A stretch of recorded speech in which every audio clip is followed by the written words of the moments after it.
राष्ट्रीय कीर्तनकार श्री चारुदत्त आफळे महाराज यांच्या कीर्तनाने भव्य दिव्य असा कार्यक्रम नाशिकमध्ये संपन्न झाला। नारायण बापू नगर आडाव चौक येथे प्रभू श्रीराम उत्सव समितीने आयोजित केलेला गेले 6 दिवसापासून भव्य दिव्य अशा अनेक वेगवेगळ्या कार्यक्रमांचं नियोजन आखण्यात आलं। त्यामध्ये भजन, कीर्तन, गायन, प्रवचन, रामकथा अशा वेगवेगळ्या कार्यक्रमांचं सादरीकरण झालं।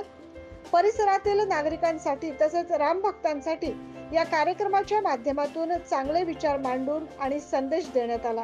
रामायणाचा इतिहास आणि शिवपूजा कशी करावी तसेच रामचरित्राद्वारे परिवार कसा एकत्रित राहील, परिवारातील सर्व सदस्यांनी राम समजून घ्यावा, यासोबतच प्रत्येकाच राम समजून सांगावा अशा विविध कार्यक्रमांद्वारे समाज प्रबोधन करण्यात आले।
रामचंद्रांच्या चरित्राचं श्रवण करता करता प्रत्येक व्यक्ती राममय व्हायला लागतेच, हळूहळू प्रक्रिया होते।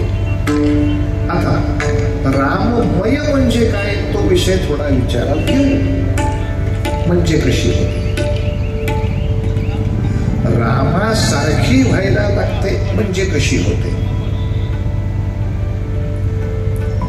तर प्रभू रामचंद्रांचे अनंत गुण रामायणामध्ये सांगितले। राम के गुण गुण निरंतर, त्या गुणांना पार नाही। पण त्यातल्या त्यात आपण वाल्मिकी ऋषींनी नारदांना विचारलेल्या प्रश्नातला फक्त पहिल्या ओळीचा आधार घेऊन, फार नकोच काम करायला, आजच्या दिवशी एवढं पहिली ओळ। वाल्मिकी ऋषींच्या आश्रमात जेव्हा नारद मुनी आले तेव्हा त्या नारद मुनींना हा प्रश्न केलेला आहे, नारदा नारदा पुरुषोत्तम कुणिता, ओ पुरुषोत्तम कुणिता, पुरुषोत्तम कुणिता।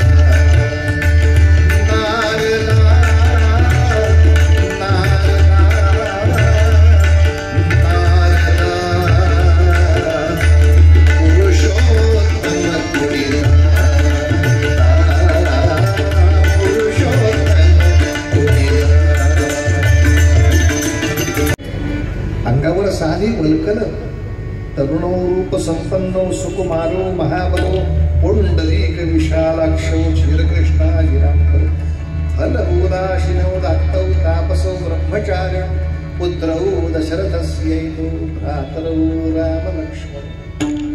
ते फलमूलाशिनो दात्तौ वर्ण केवढं पेटलं प्रकरण। म्हणजे राम काय खात होते? मांसाहारी होते का शाकाहारी होते? हे का केलं असेल असं वाटतं आपल्याला? वेळ जात नव्हता म्हणून केलं काय?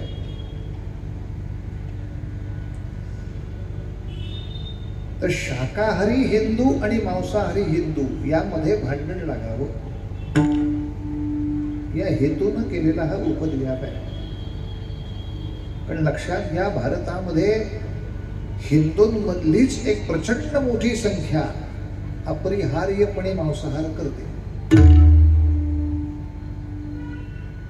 काही ठिकाणी पर्याय नाही म्हणून, काही ठिकाणी आवश्यक आहे म्हणून, जसं मिलिटरीमध्ये आहे।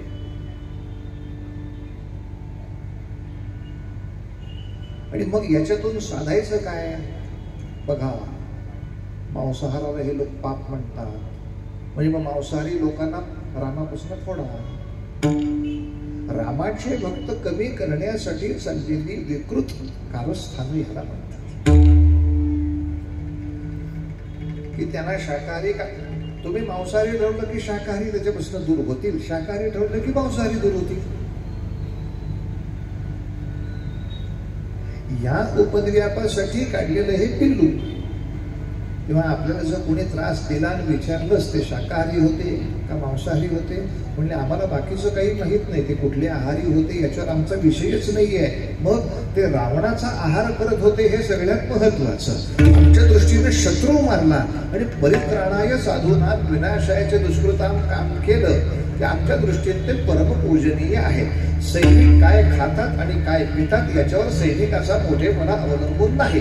राष्ट्रीय कीर्तनकार चारुदत्त आफळे महाराज यांच्या कीर्तनाच्या माध्यमातून राम हा 14 वर्षे वनवास करत असताना मांसाहारी खात नसून तो शुद्ध शाकाहारी होता, हे देखील रामकथेच्या कीर्तनाच्या माध्यमातून सांगण्यात आले.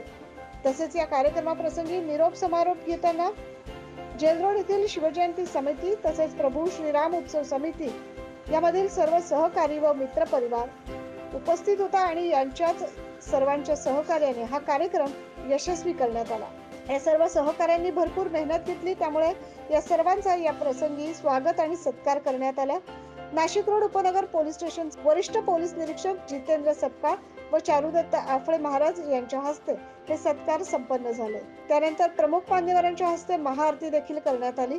या कार्यक्रमाप्रसंगी स्टार प्रवाहावरील गाथा नवनाथांची या मालिकेतील बाल कलाकार याने देखील उपस्थिती दर्शवली. अशा पद्धतीने मोठ्या भक्तिभावी आणि मंगल वातावरणात हा कार्यक्रम यशस्वीरित्या पार पडला. 9 न्यूज महाराष्ट्रासाठी प्रतिनिधी जितेंद्र नरवाडे.